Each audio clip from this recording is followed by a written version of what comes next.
Run your finger across that glass shower door in your bathroom. Go on, you can do it later if you're listening to this in the truck or standing at the sink. Feels rough, doesn't it? Like a little bit of fine sandpaper stuck right there under your fingertip. Now I want to tell you something that took me the better part of 80 years to figure out, and it might save you a whole shelf full of spray bottles. You have been blaming your own arm and your own elbow grease for something a bar of soap was never built to fix in the first place. I'm Robert. I'm 102 years old. I have scrubbed more tubs than I could count if you gave me the rest of the day to try, going back to a house that didn't have running hot water until I was almost 11, and I'll tell you plain, the problem was never how hard I was scrubbing. It was what I was scrubbing with. Let me take you somewhere first, because this whole thing goes back further than a bathroom.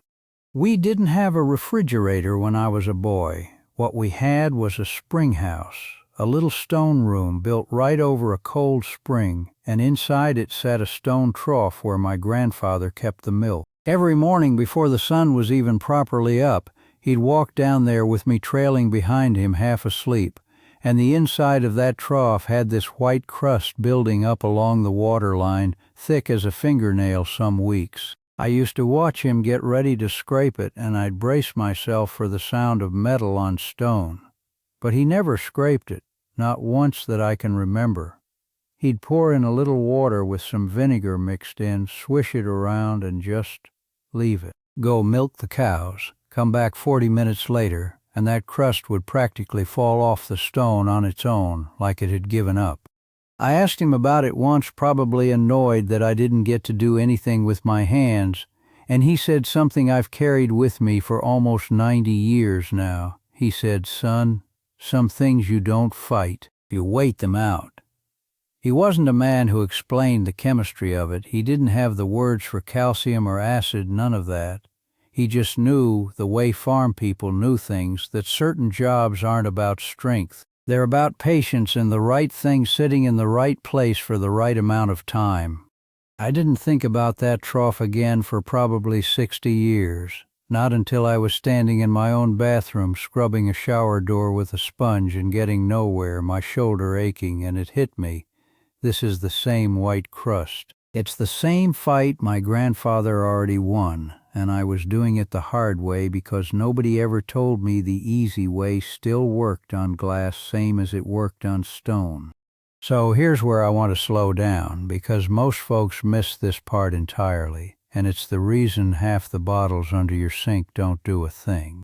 There are two separate problems living on that glass, and they are not the same problem, even though they look like they might be cousins. The first one is that gray-white cloudy haze, the stuff that makes the glass look like it's permanently steamed up even when it's bone dry. That is not dirt. That is calcium and mineral buildup, the same stuff that was crusting up my grandfather's trough, left behind every single time hard water dries on a surface. The second problem shows up usually down in the corners or right along the caulk line. A pink tinge, sometimes gray, sometimes that dark, almost black speckling that makes you wince a little when you notice it. That one is alive. That's a mold colony feeding and growing in a damp seam where it doesn't get disturbed. Soap was made to lift loose dirt off a surface. That's it. That's the whole job it was designed for. It was never built to dissolve a mineral that's chemically bonded itself to glass, and it was never built to kill something that's actively growing into a crack. So you can scrub with soap for 20 minutes and feel like you're accomplishing something, and you're really just polishing the same haze back and forth across the same door. Now, here's the part I think you'll actually use. You need 1 cup of plain water, 1 cup of white vinegar, and about a teaspoon of dish soap, all mixed together in a spray bottle. That's the whole recipe. Nothing exotic, nothing you'd need to drive anywhere for. Most of you have every bit of it in the house right this evening. The vinegar is doing the real work here, and it's doing it the exact same way it did in that stone trough decades before I ever owned a spray bottle. Vinegar is a mild acid, and that white crust on your glass is calcium carbonate. When the acid touches the mineral, it breaks it apart into calcium acetate, water, and a little carbon dioxide, which is a fancy way of saying it turns something that was hard and stuck into something that's loose and rinses away. The dish soap isn't there for the shine. It's there to cut through the greasy film that soap scum leaves behind, the part of the mess that's oil-based and that vinegar alone doesn't touch nearly as well. But here's where almost everybody gets impatient and ruins the whole thing before it even gets a chance to work. You spray it on and then you have to walk away. I mean that. 5 minutes, 10 if the buildup's bad. Somebody ran a little kitchen test not long ago, spraying a vinegar-water mix and letting it sit, and after just 5 minutes of sitting there doing nothing but its own quiet work, the surface contamination had dropped by more than half. Not from scrubbing, from waiting. That's my grandfather's whole lesson, sitting right there in a number. You don't fight it, you wait it out, and then the job that would have taken you 20 minutes of arm strength takes you about 90 seconds of a soft sponge.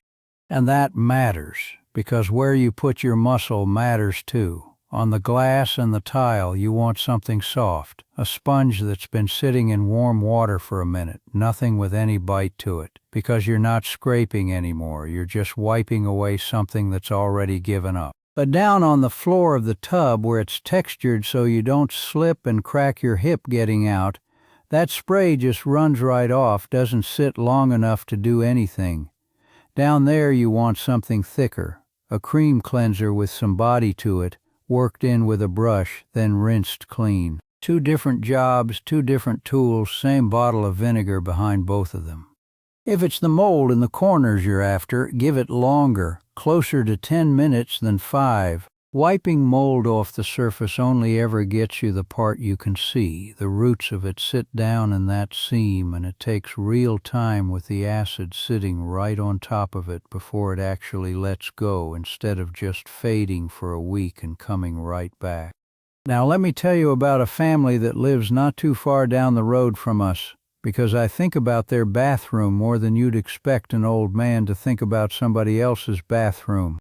3 generations of women in that house, and not one of them has ever owned what you'd call a fancy cleaning product. What they've got is a jug of bleach, a scrub sponge with a rough green side, and a purple bottle that smells so strong of flowers you can tell it's been used the second you walk through their front door. And I mean this as a real compliment. That bathroom has never once had a mold problem in the 15 years I've known that family, because bleach kills what vinegar only weakens, and they've never been shy about using it where it belongs. The grandmother in that house told me once she doesn't trust a dishwasher with her good dishes, hasn't for 60 years, says her hands know things a machine doesn't. And every Saturday morning that same woman sweeps her whole porch with a broom like it's a ceremony, not a chore, like she's pushing something heavier than dust out the door along with the dirt.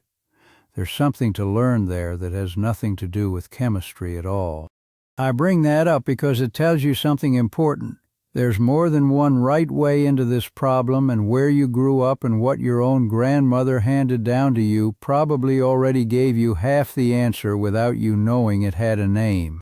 Now, some of you heard me say bleach a minute ago and vinegar a few minutes before that, and I need you to stop right there and listen close, because this next part isn't optional information. This is the one thing in this whole video I want you to actually remember, even if you forget everything else.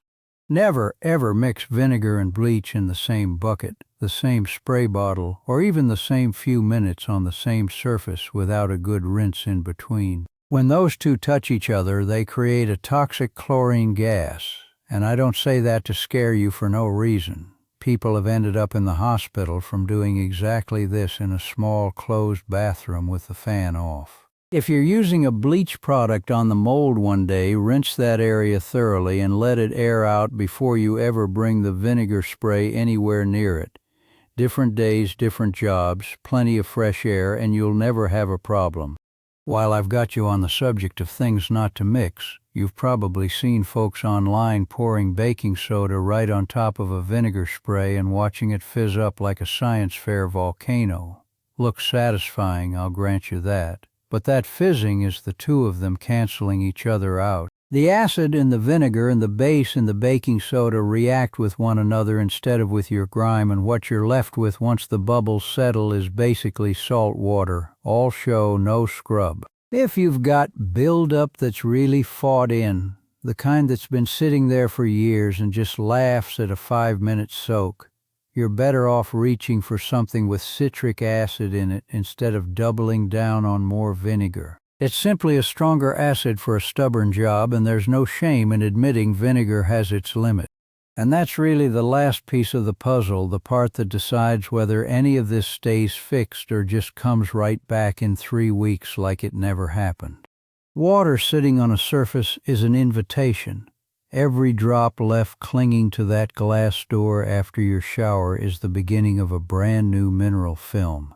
And every damp corner that stays damp overnight is an open door for mold to move back in. So here's the habit, and it costs you 30 seconds. After every shower, run a squeegee down that glass, top to bottom, quick strokes before you ever step out and grab your towel. Once a week, give the whole thing a light pass with that same vinegar spray, no scrubbing required, just a quick mist and a wipe. A dry surface can't build a crust, and it can't grow a mold.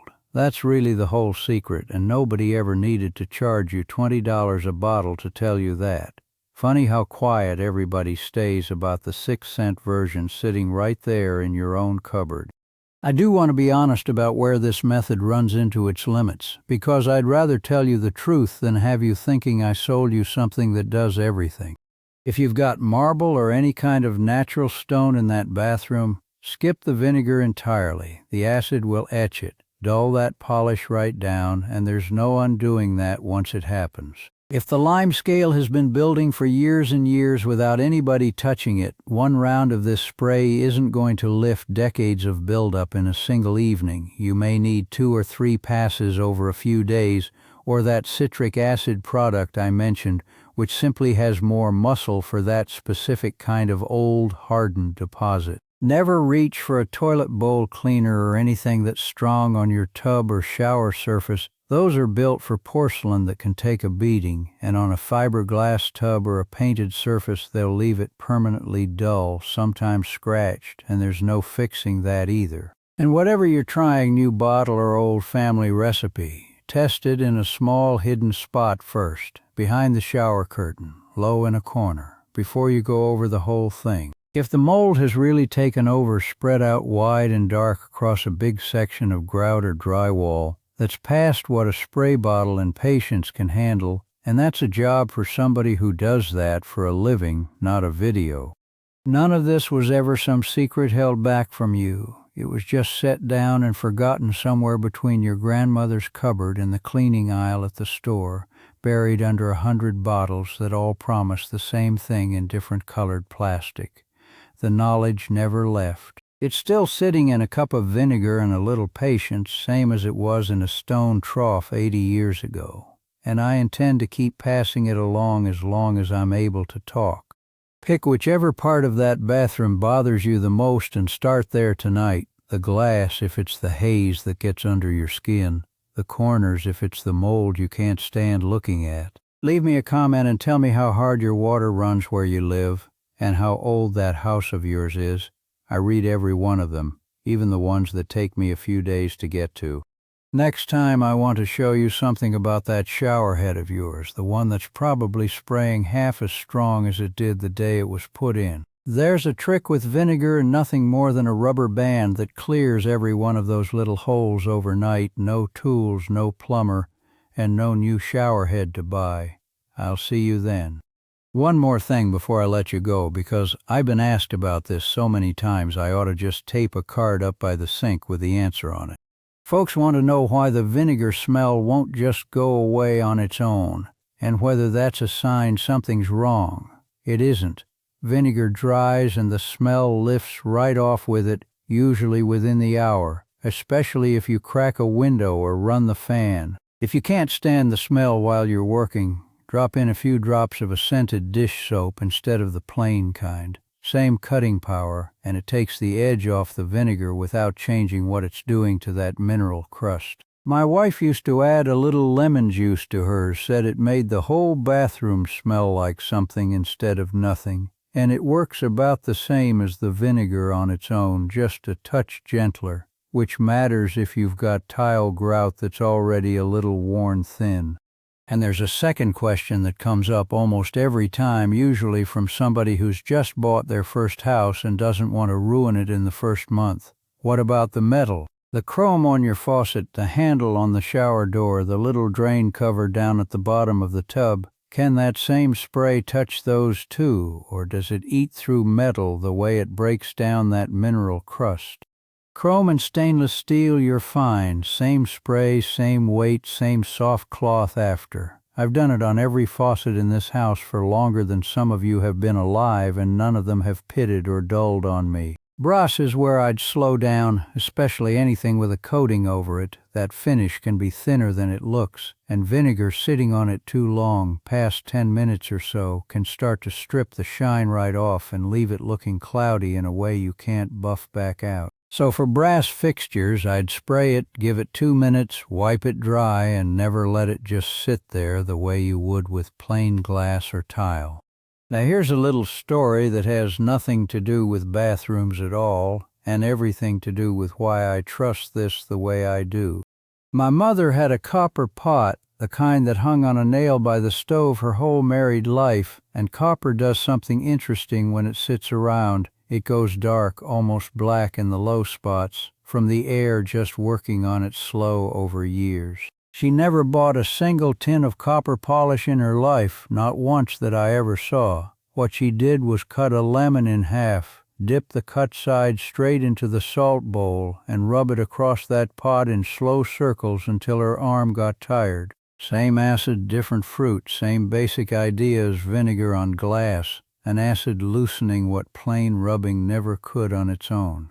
That pot came out looking like a new penny every single time, and she never once scrubbed hard enough to raise a sweat doing it. I think about that pot every time somebody tells me elbow grease is the answer to everything. It almost never is. The right acid sitting for the right minute or two, that's the answer, and it was the answer in her kitchen 60 years before it was the answer in your shower.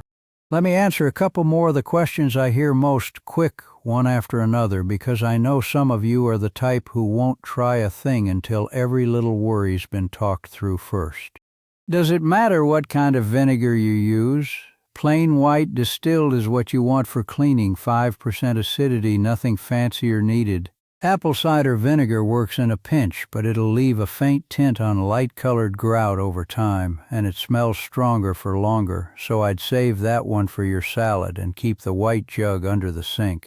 Can you use this on a colored plastic shower curtain liner, the vinyl kind that always seems to grow that pink film first? You can, and it's actually one of the best uses for it. Soak it in a sink or tub full of water with about a cup of vinegar mixed in. Let it sit 15 minutes, then rinse. Saves you buying a new liner every few months, which I know is exactly the kind of thing nobody bothers telling you because there's no profit sitting in a 15-minute soak. What if your water's so hard the crust comes back in a week no matter what you do? That's not you doing anything wrong. That's just the reality of certain water, especially well water out in the country where I live or anywhere the pipes run through a lot of limestone underground. In that case, the weekly wipe down isn't optional. It's just part of owning a house on that kind of water. Same as some houses need their gutters cleaned twice a year instead of once. A whole house filter helps more than any spray bottle ever will if the water's truly that hard. But that's a bigger job and a bigger cost, and I know not everybody's in a spot to take that on right now. And one last one, because I get it more than any other. Is there a way to slow the buildup down so you're not doing this every single week forever? There is, and it's about the cheapest fix in this entire video. A little squeegee, the kind you'd use on a car windshield, hung right on a suction hook inside the shower, cost you a few dollars one time. 30 seconds after every shower, before the water's even had a chance to sit and dry into a film, you run it down the glass and the mineral never gets the chance to bond in the first place. It's not glamorous. It's not something you'll see advertised with music behind it. But it's the difference between a 10-minute scrub every week and a wipe down every couple of months, and that difference is worth more than every bottle on that store shelf put together. I'll say it again plain because I think it's worth hearing twice in one sitting. Nobody kept this from you on purpose. Not exactly. It just got quieter and quieter over the years, drowned out by 100 different bottles all shouting the same promise in brighter colors, until folks forgot the plain jug sitting in their own cupboard could do the same job for 6 cents instead of $6. That's not a conspiracy. That's just what happens when the loud thing keeps talking and the quiet thing doesn't need to. Go run your finger across that glass again once you've tried it and tell me in the comments what it felt like the second time around. Smooth, I'd bet, maybe for the first time and longer than you can remember. And tell me your water. Soft, hard, somewhere in between. I like knowing where all of you are calling in from. Next time that shower head trick is waiting for you, the one with nothing more than a rubber band and the same jug of vinegar you've already got sitting right there. I'll see you then.